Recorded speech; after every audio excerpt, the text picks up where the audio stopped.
Good morning and welcome to Korea Today, live from Seoul. No joint statements and no future dates. And now what? The two Koreas met and discussed resuming operations at the joint industrial park for the sixth time, but to no avail. Korea's GDP for the second quarter posted better than expected numbers. Details coming up in the headlines. And new adjustments on your year-end taxes. We'll tell you more on In Print.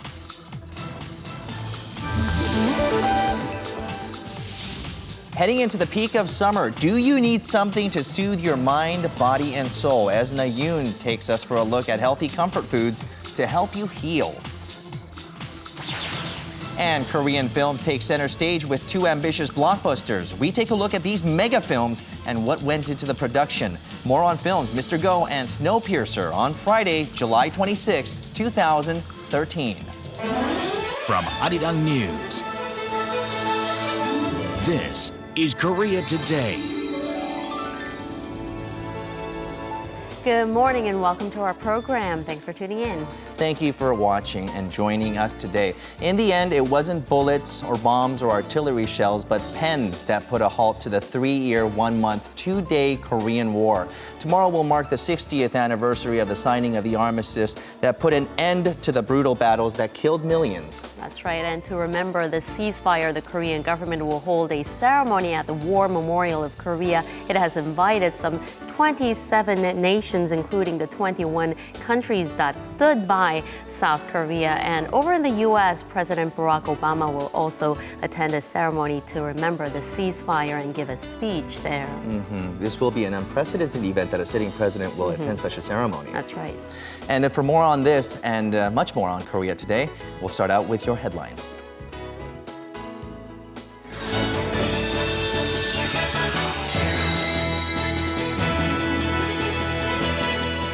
The fate of the Kaesong industrial complex run jointly by the two Koreas is at a serious crossroads. South and North Korea sat down for the sixth time on Thursday to discuss resuming operations at the factory zone, but the meeting ended without an agreement.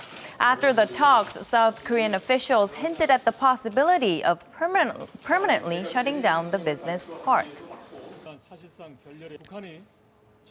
If North Korea does not show a sincere attitude towards providing safeguards against future closures, the South Korean government cannot but take grave measures. Now, this statement came after Pyongyang's chief delegate Park Chol-soo paid an unscheduled visit to South Korea's press room right after the meeting was over. There, Park questioned Seoul's sincerity about the negotiations, saying while the North revised its draft proposal 5 times, the South barely budged. Once the Kaesong industrial complex business comes to an end, the North Korean military will be stationed back in the region and the inter-Korean land route will be forever blocked. Another round of talks has not been scheduled as of now. And while the two Koreas failed to narrow their differences on the Kaesong complex Thursday, leaders of North Korea and China met in Pyongyang. Chinese Vice President Lee Wian-chao, who's on a visit to Pyongyang, met with North Korean leader Kim Jong-un and once again called for a denuclearized Korean peninsula. China's state-run Xinhua news agency says Lee emphasized Beijing's firm stance in maintaining peace in the region. The vice president added problems should be solved through dialogue and negotiation. In response, Kim reportedly said Pyongyang supported China's efforts in trying to resume the stalled 6-party nuclear disarmament talks. Lee is currently in Pyongyang to attend North Korea's festivities marking the 60th anniversary of the Korean War Armistice. Almost a month has passed since the National Assembly decided to launch a parliamentary probe into allegations that the country's spy agency meddled in last year's presidential election. The Special Investigation Committee was scheduled to have officials from the National Intelligence Service come in and brief lawmakers on Friday, but that meeting is likely to be canceled due to a volatile briefing session a day earlier. On Thursday, lawmakers questioned officials from the National Police Agency, but the meeting got quite lively with rival party lawmakers unhappy about each other's tone of questioning and exchanging some harsh words. The main opposition Democratic Party claims the spy agency swayed public opinion in last year's presidential election in favor of then-ruling party candidate Park Geun-hye. And some positive news on the country's economic front. Korea's economic growth for the second quarter of this year beat market expectations. The Bank of Korea said Thursday the country's GDP rose 1.1% from the previous quarter. This is the first time in more than 2 years that the country posted a quarterly growth of more than 1%. But analysts say there's still a great deal of economic uncertainties lingering that could make it hard for Korea to reach the central bank's annual growth projection of 2.8%. The people's wage growth rate, which is a crucial factor in consumption, has been sluggish. Korea's slumping stock market and the sustained fall in real estate prices don't bode well for private consumption. And experts add China's slowing economy, Korea's biggest trading partner, will also limit Seoul's export-driven growth for the rest of the year.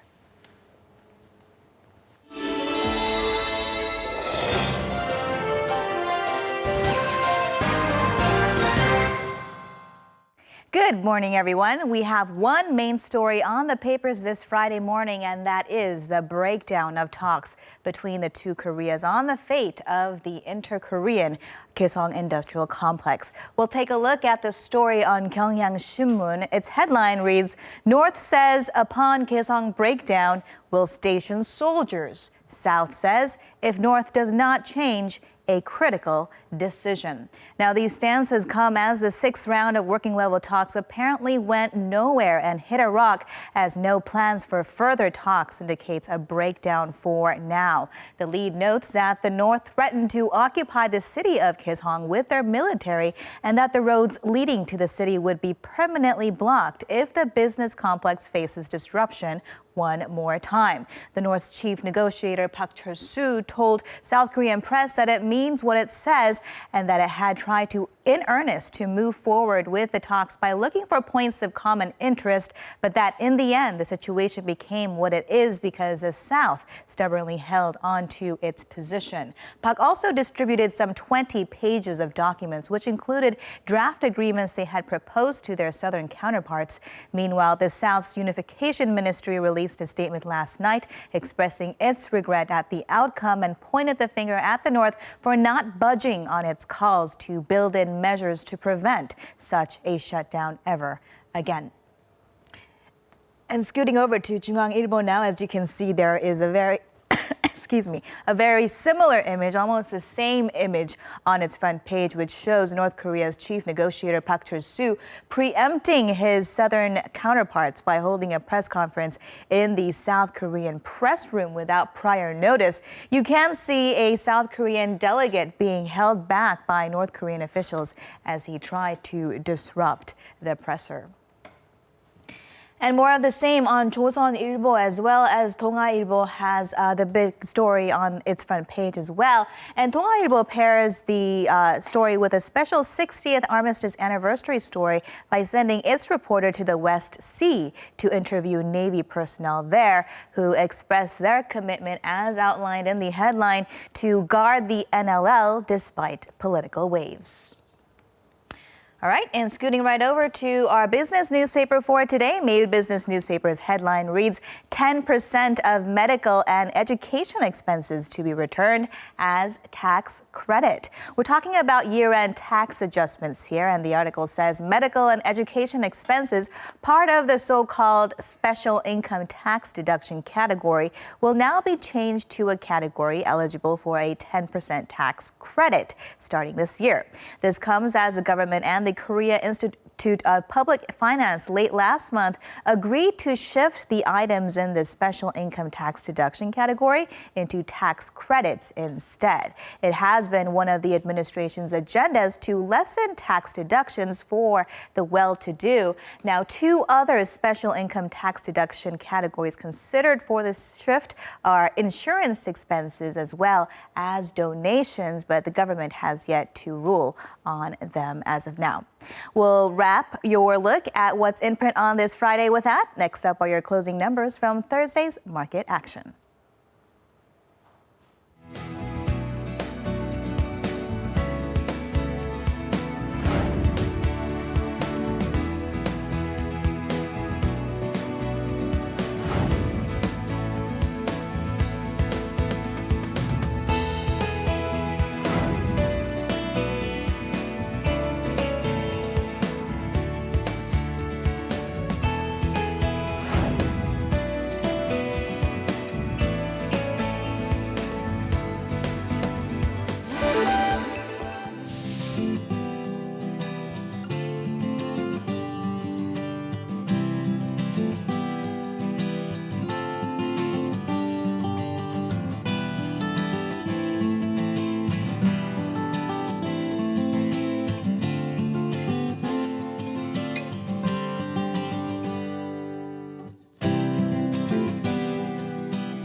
As South Africa, we wish the Korean people well, and we do hope that eventually you have unification, which is a deep desire, I know, in the South and in the North. 감사합니다.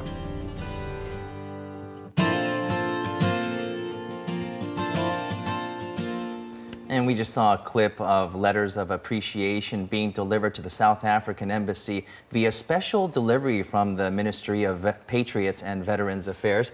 21 letters, handwritten by elementary, middle, and high school kids, were delivered just in time for the 60th anniversary of the signing of the armistice. That's right. And for many people, tomorrow is an important anniversary as it represents another year that the Korean Peninsula has been torn in two. And perhaps the symbolic remnant of the Korean War is the demilitarized zone that separates the two Koreas. And now you can take a tour near the DMZ. And joining us for this story is our very own Eunice Kim. Good morning, guys. Good morning. Good morning. That's right. Korea is the last country to remain divided in the world. And because of this, many call Korea the last standing Cold War legacy. Now, I recently took part in a unique opportunity to experience the reality of a divided country through what's called the DMZ bike tour hosted by the city of Paju. So take a look.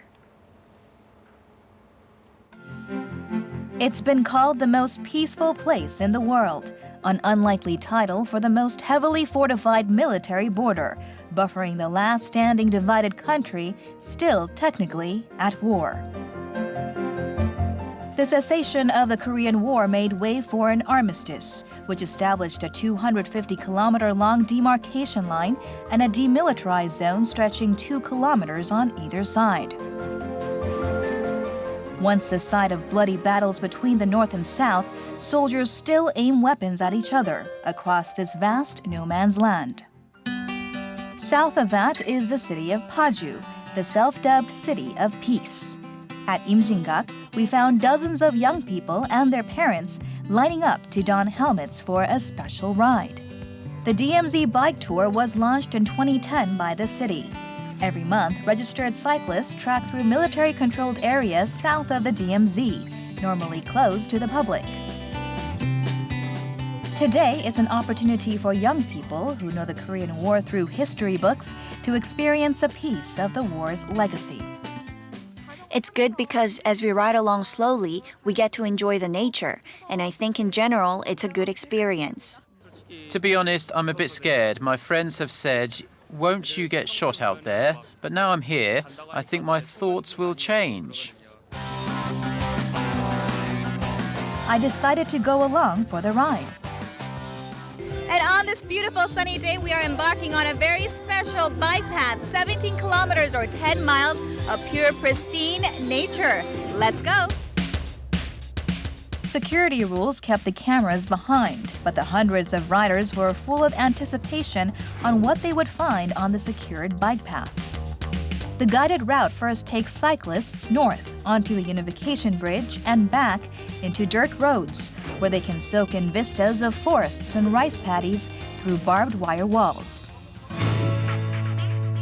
Amongst the mostly untouched lands reside thousands of species of flora and fauna, many of which are extinct elsewhere on the peninsula. Incidentally, a biosphere reserve has grown around the remnants of war. A war that claimed millions of casualties, a war that still separates millions of human families. Biking back, participants reflect on the painful path Korea has come, as well as the uphill journey still ahead. It's quiet and calm out there in the wetlands, but it's sad that we can't cross over that way. I thought as I was riding along that it would be great to see the day when all of this barbed wire comes down and we are able to communicate freely with others.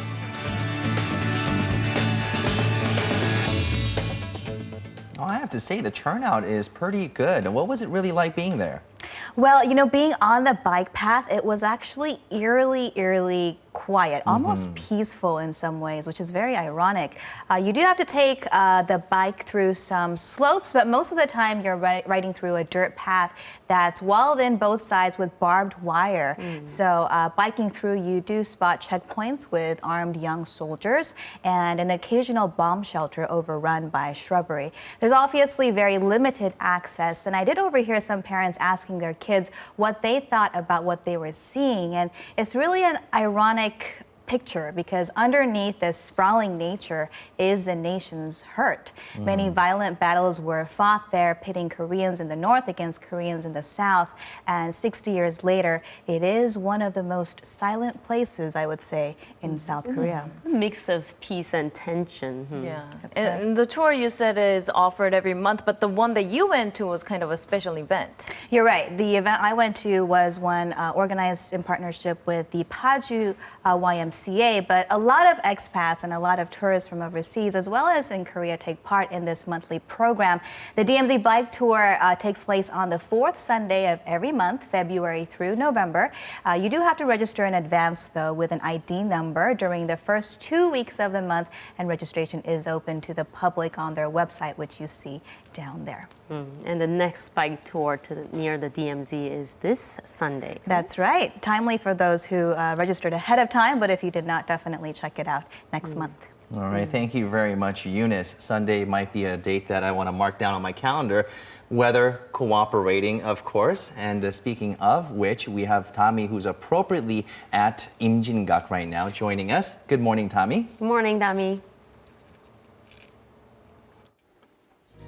Good morning, everyone. Today, I'm reporting live from Paju, Gyeonggi Province, where the Imjingak Gyeongwanuri is located. I'm here because tomorrow marks the 60th anniversary of the Armistice Agreement. Now, this cultural park was built in hopes of reconciliation, peace, and reunification of the two Koreas. All right, let's now shift the gears onto the weather. Starting in the nation's capital, throughout the day, Seoul will see clear conditions with partly cloudy skies. Rain is not in the forecast. However, humidity levels and yellow dust levels will be quite high. Also this morning, there is a bit of fog, so please be cautious on the roads. Over in Daegu, heat wave warnings are still in effect, so try not to stay outdoors for too long. As for the weekend, it looks like the monsoon showers will return on Sunday starting in the central regions and will gradually spread throughout the nation. As for the temperatures, Seoul will start out at 23 degrees Celsius and highs will peak to 32 degrees. Let's now take a look at the weather around Korea. Daejeon, Busan, and Gwangju's highs will rise to 32. Daegu will be scorching hot at 35, and Jeju's highs will reach to 31 degrees. That's all I have for the weather forecast. Have a wonderful weekend. I'm Idami, Korea Today. The 5th International NGOs Conference on History and Peace has just wrapped up in Seoul, which brought together some 2,000 participants, including experts, activists, and students, to discuss the roles of NGOs in better understanding history and fostering peace in the East Asian region. And joining us this morning is Mr. Scott Snyder, Senior Fellow for Korea Studies from the Council on Foreign Relations. Thank you for joining us this morning. Glad to be here. A lot to discuss, but first things first, this Saturday marks the 60th anniversary of the Armistice Agreement of the Korean War, and for the first time for a sitting U.S. President Barack Obama will attend the ceremony this Saturday in Washington. What message do you think he will deliver, and also does this reflect on the improving relations between Seoul and Washington? Well, the relationship between Washington and Seoul is very good. This is a significant anniversary of an event in which the United States was heavily involved on the Korean Peninsula. And so I think that this is very similar to the President's involvement in Memorial or Veterans Day activities. It's going to be a commemoration at the Korean War Memorial. And he will give a speech that I think is designed to reflect on American involvement in war on the peninsula, and perhaps also address the fact that the war has not yet concluded.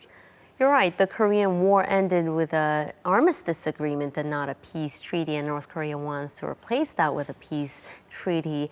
But the U.S. is saying, give up your nuclear program and then we'll discuss it, possibly. Now, do you see some kind of a possible scenario that could end this stalemate? Well, I think the answer lies in the six-party joint statement that was signed back in 2005. And that joint statement laid out a process by which the North Koreans would abandon their nuclear weapons in return for normalization of relations between the U.S. and North Korea, between Japan and North Korea, and also address remaining issues regarding a peace settlement on the peninsula. And so I think that is the vehicle by which the United States would like to get to discussing the potential for a peace treaty to really bring the war to an end. 60 years have passed since the war ended, but inter-Korean relations have seen ups and downs, and now where things are right now, it's back to square one.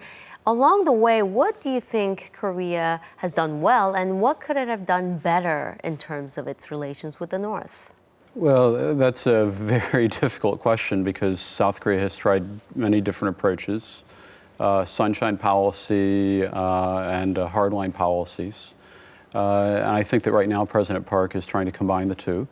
Really, I think that right now what the inter-Korean relationship needs is a reset, trying to get back to the kind of fundamentals of establishing common purpose, trust building, if you will. And really the negotiations about Kaesong are about that. How do the two Koreas set the parameters for essentially starting over in their cooperation with each other on this one agreement that has become the centerpiece for tangible evidence of cooperation between the two sides? Let's now talk about the transfer of wartime operational control. The set deadline, the set date is in 2015, and it has come to light that Seoul wants to delay the process. Now, and you said during a recent interview that this is a political issue, but not only a political issue, but a psychological issue. What did you mean by that? Could you elaborate on that? Well, if we look at the specifics in terms of preparations for this transfer, we see that the two sides working together have identified a process and a set of conditions that have to be met before the transfer can occur. And I think the two sides are working through that process. So there's a tangible way of judging whether or not South Korea is going to be ready to take the responsibilities associated with operational control. But to raise the issue now, before we've gone through this process, I think shows that there are other issues beyond the conditions upon which that are being focused on as part of this discussion. So lastly, we've seen a series of settlement talks between South Korea, China, South Korea, the U.S., and South Korea, the U.S. and China, and in particular, the leaders of South Korea and China have displayed firm solidarity. Now, tell us maybe about the shifting dynamics among the three countries.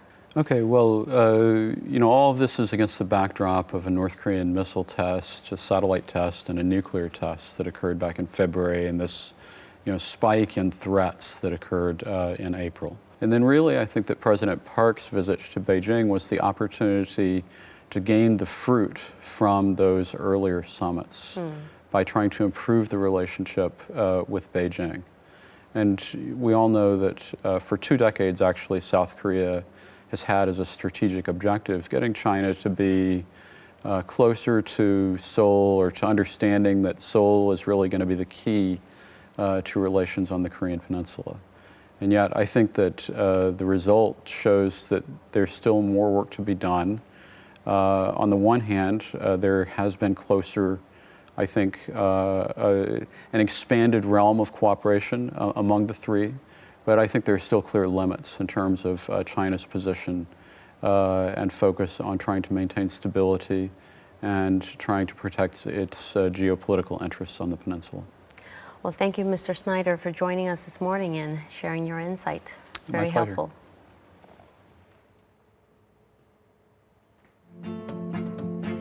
A warm home-cooked meal, a traditional dessert prepared with the utmost care, and a healthy and fresh temple meal are just some of the dishes we have ready for you today. As Nayoon will join us later for that, enjoy some healing food with us.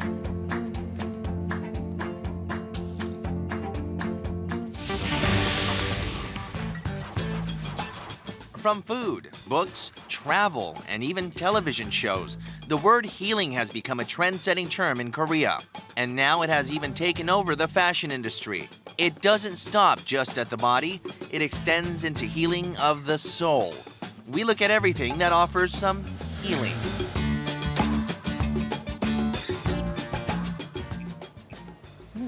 Healing is what it's all about today, so we're going to keep that theme going, and we're going to start out with some food. It's something that's been taking over a trend, and everybody with their busy schedules are looking for that opportunity. Yeah. So we're going to start with fashion. That's right. Healing, it runs parallel to this idea of well-being, this well-being trend that's been big in Korea for some time now, and it's probably because of all the hectic schedules that you have and all the stress you get from the schedule that people want to heal, and there are many different ways of healing, but you have to heal in style. So let's take a look at this clip.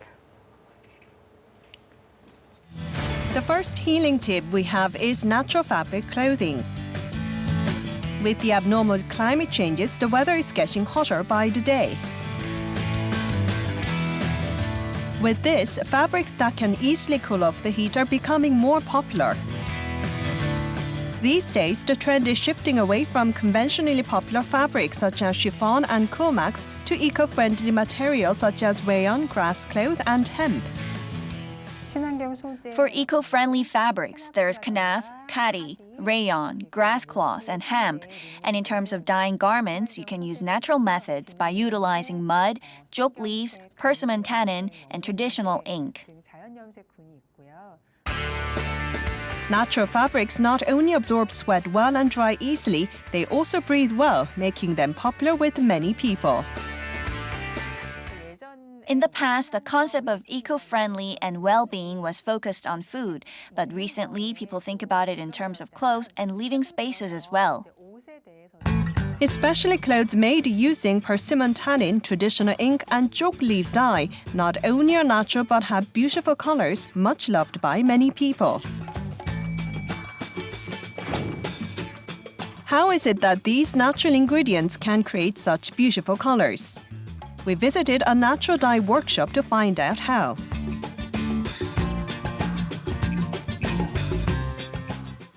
Everything starts from nature. Fabrics are made with plants from nature, and the colors come from dye made out of grass, flowers, tree trunks, and fruit. This natural fabric boom in fashion is not limited to Korea and Asia, it's also becoming a global trend. And wearing natural fabrics such as rayon, grass cloth, and hemp is spreading to younger generations as well. Even celebrities who lead the latest trends are reflecting this by sporting some of this all-natural look. Our second tip is using healing beauty products. The healing trend extends from fashion into beauty products, with products made with natural ingredients seeing greater demand. And here we are at a shop where you can try out these beauty products and also taste the natural ingredients. There's a plant used in Oriental medicine called Perilla frutescens used for treatment of atopic eczema and acne, and the tea from it has anti-carcinogenic qualities. If you apply cosmetics with this ingredient, it can help relieve inflammation for people with acne or breakouts.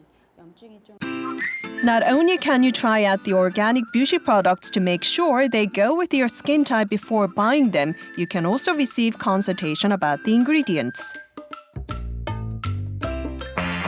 Healing through colors and natural fabrics is becoming an important trend, offering people some much-needed rest.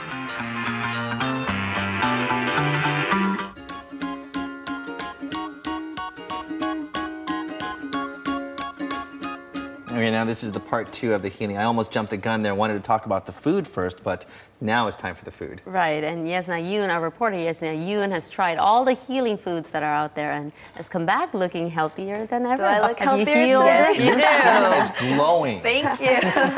Well, I did have a lot of healing dishes, so before we talk about that, let's take a look at my healing experience I had this week.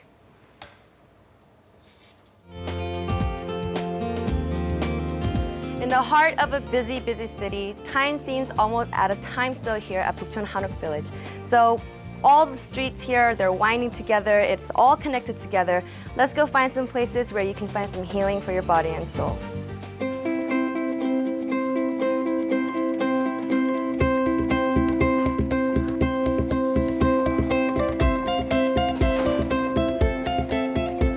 So kondure rice is known for being easy to digest. So a lot of people will enjoy it with their food, with their rice. Not only that, but we have doenjangjjigae, which is bean paste soup. We also have totori muk, which is a Korean acorn jelly dish. And we have soy sauce crab, which looks absolutely amazing right now. I can't wait to eat it. So let's go into it. So the rice actually looks really healthy for you. They cook rice with the kondure already in there, and then after it comes out, they put a little bit of sesame oil and a little bit of sesame seeds, and there you go. That's your rice. Ready? Oh, that smells really good.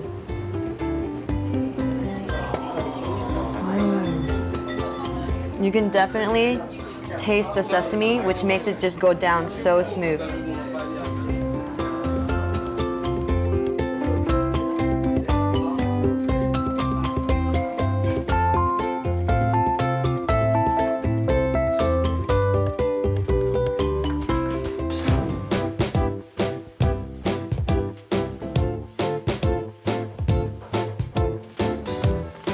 So a meal is never complete without some dessert. So we found a place called Midam, and here we're gonna be trying some red bean paste soup and some meshi tea.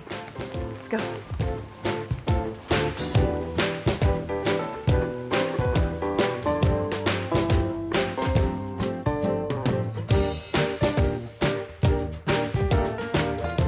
So what's special about this place is that they store their red beans in clay pots outside, and then they wash them and then cook it for well over 2 hours to prepare this bean paste stew. Want to see? They have almonds on top and walnuts. I'm ready to eat this right now. Ready?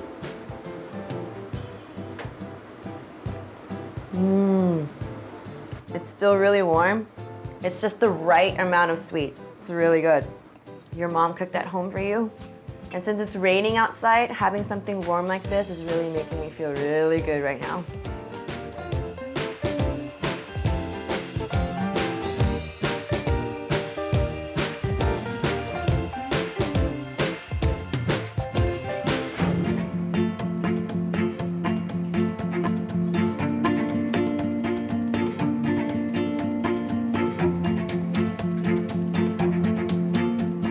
Now we're at a temple food restaurant called Sancheon, where you can even enjoy performances every evening. This place is actually run by a monk and also known for their organic vegetables, so I can't wait to try their food.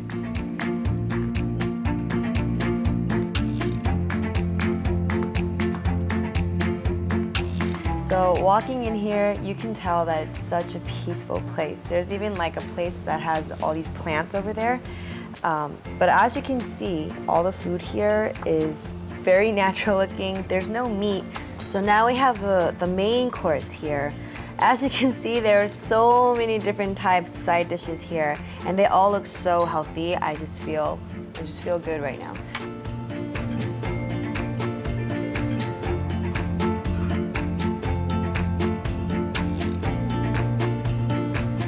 Not too spicy, so I think if you're vegetarian, you would love this place. Everything is vegetables, no meat. There's tubu instead of meat. And you have the chun from the appetizers. So good.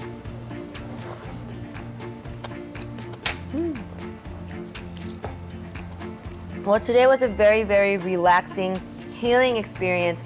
I hope you guys come try this place out one day. but I wish you guys were here with me, but we'll take it back to the studio. And now we're back in the Yes, we studio. are. The 곤드레 rice looked really good, but it's one of those ingredients that's kind of hard to come by, right? Yeah, it's specialty in Changseon and Pyeongchang area.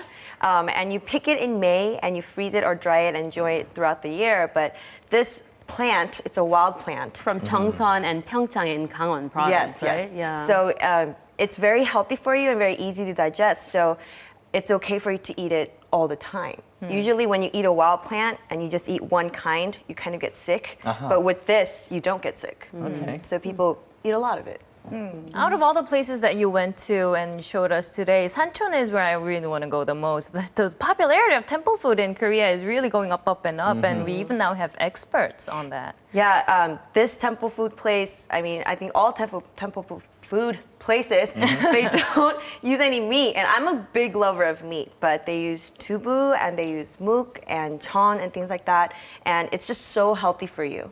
So I really enjoyed it. Well, what's also interesting about that particular restaurant is that it's a hanok. It was originally a house that was transformed into this restaurant there. What was it like eating these healing dishes? Did you really experience a bit of that Are you healing? healed? Are you healed? No more emotional scars. Well, not exactly up to that point. I wish you could heal all that with food, but I was definitely stressed out.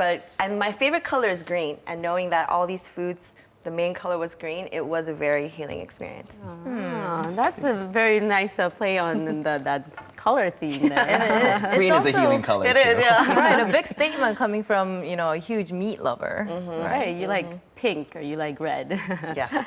All right. So you would recommend this, right? I do. I really recommend going to Sancheon. All right, sounds great. Or having any of these healing dishes that we introduced you to today. Thank you, Esna, for joining us. Thanks for having me. All right, Korean films have come a long way since way back when the film industry in Korea was first built. Still to come, enter a world of some mind-boggling computer graphics with a baseball-playing gorilla in Mr. Go, and get a peek into the multinational production of the head-spinning Snowpiercer. We'll get a look at two of Korea's latest blockbusters.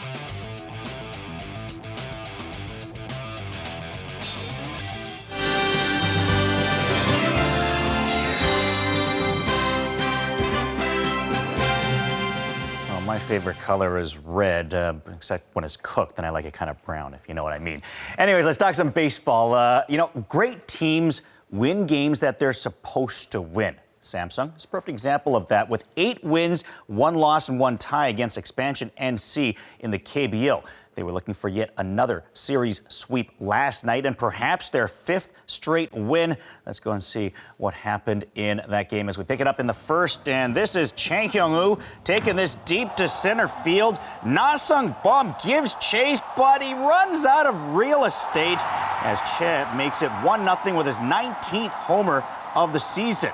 In the 6th, Samsung pitcher Chao Chun helps out his own cause, starting the 1-6-3 double play. Chao would allow just 1 hit over 6 1/3 innings, striking out 8 in those innings as well. Now, in the 8th, Samsung ahead 4-0. Jin Gap-young down the line to left. That scores a pair as Samsung go on to win it 6-1 for their 5th straight win. Chao Chun getting his 7th win, lowering his ERA to 3.67. LG looking to keep pace as they host Kia, and in the 3rd, Lee Jin-young singles up the middle. Yoon Suk-min not pleased with that as Park Young-taek comes in to score, making it 1-0 for the Twins. In the 6th, Woo Kyu-min nips Lee Yong-gyu's shirt. Actually gets a lot more of the umpire, though, but it is still considered a hit batsman as well as a hit umpire, putting Woo Kyu-min in a bit of a pickle. 3 batters later, the bases would be loaded for Na-ji-won, who gets him to fly out to left, and that ends the inning, as well as any threat of Kia scoring. That's as close as they got to scoring, as LG wins 1-0. Doosan at next in, Kim Byung-hyun starting for the Heroes, but he kind of starts off more as the GOAT. Lee Jong-wook leads off the game with a solo homer. That's his 4th of the year, making it 1-0 for Doosan. In the 3rd, BK getting into more trouble. Kim Jae-ho takes this to right center. That would drive in a pair. BK would get rocked for 9 runs, 8 of them earned in just 2 1/3 innings as Doosan crushed Nexon 11-5. Lotte at Hanwha in the fourth. Chon Jun-nu going deep to left. That is his fourth homer. He would go 3 for 4 in the game with 2 runs as well as a couple of RBI. In the seventh, bases loaded for Jung Sung-ho. He singles to right. That would score a pair. And Sona Sup would also be safe at third. Lotte down the Eagles 5-1. Hong Seung-jun would throw 6 scoreless innings for Lotte as he gets his 5th win in the victory. Hey, talk about a big day at the plate for the Big Beef. Lee Dae-ho and his Oryx Buffaloes were taking on the Hokkaido Nippon Ham Fighters yesterday, and Lee Dae-ho went on an absolute tear at the plate, going 4 for 4 with his 17th home run of the season. Also had a couple of runs scored and 2 RBI. All that in a 6-4 victory, which raised Lee Dae-ho's average up to .321 on the season. To basketball, basketball's a game that's more often not a game dominated by a few players on the floor. So having the best player on your team can certainly go a long way in winning a game as well as a championship. And that's why it's so important for Korean teams to draft well in the annual foreigner draft, which took place yesterday in Las Vegas. Now, Dongbu had the luxury of picking first for the first time ever in the foreigner draft, and they selected Herbert Hill, who played in the Philippines last year. The former Utah Jazz draftee is not an unknown commodity to Korean basketball fans, as he was the first pick in the KBL's foreigner draft in 2009 when he was selected by the Goyang Orions. I'm just looking forward, actually, to have great fans. It was always a tough place to play, so I'm actually looking forward to getting there and getting started and hopefully helping the team reach the finals and hopefully win a championship. We felt he fits well with the domestic players on our team. Also, his talents have no limits, so we didn't hesitate to pick him first. With the second pick, LG selected KBL newcomer Devon Jefferson, who was the leading scorer in the Russian League last year with NSA. Many of the first-round picks were newcomers to the KBL, but there will be a lot of returning players as well who are more often than not selected in the second round. Korea's V-League is still in their off-season officially, but there is the Uri Card Cup going on right now in Ansan, and Samsung Life are typically the powerhouse of the league, but Hyundai Capital surprised the defending league champs with a 3-1 victory in Group B play. Now that means Samsung are eliminated with an 0-2 record, while Hyundai advance to the semifinals with their 1-1 record. And that is your look at sports. Remember to eat healthy and get some exercise today.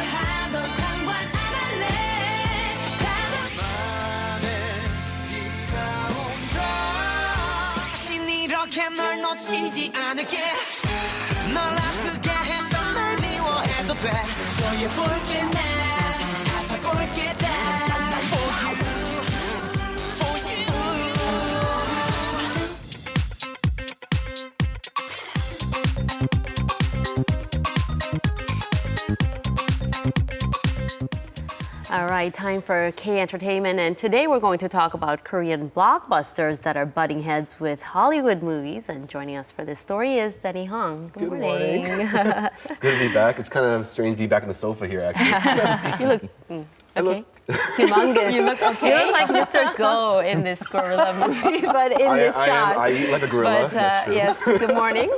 We do have 2 films to talk about today, and actually, funny enough, they're both based off of comics that came out in the 1980s, actually. So we're talking about Snowpiercer today, which is actually more of a post-apocalyptic film, as well as Mr. Go, which is definitely more for the family. And so when it comes to these films, both of them have a large budget compared to previous films here in Korea. So we're going to take a look at the directors that are helming the production of these films, and of course, some of the strengths and maybe some of the weaknesses associated with them. Let's take a look.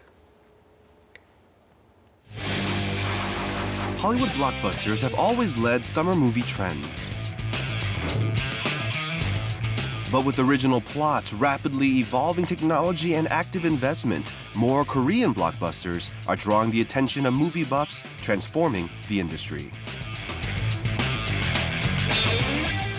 The number of people coming to watch movies has passed 98 million already in the first half of this year. So I think by the end of this year, it'll top 200 million for the first time. We jump into the world of these Korean mega films to see what the secret is. First up is director Bong Joon-ho's Snowpiercer, which has been creating some early buzz. Hello, I'm the director of Snowpiercer, Bong Joon-ho. It's great to meet you. The movie is a pretty intense ride, so put on your seatbelts before you come on board. Thank you. I know we haven't released the movie, but thank you so much for taking the time to come here. Based on French comic creator Jean-Marc Rochet's graphic comic Le Transpersonnage, Bong started planning for the film in 2004, taking a decade to complete the film. The movie tells the story of another ice age, where the last of the survivors live in the Snowpiercer train, and the lowest of the class revolt against the upper class on board the high-altitude train. To film most of the scenes which take place within the Snowpiercer, Bong Joon-ho and the production team designed and built special effect equipment gimbals, which were used to show the dynamic movements of the train. This made it possible to shoot the train a total of 60 cars and 1.5 kilometers long in a more realistic way. The film budget, roughly $40 million, is the largest ever in Korean film history. Snowpiercer will officially release August 1st and has captured the interest of many with its multicultural cast and crew from Korea, the U.S., Britain, the Czech Republic, Hungary, and more.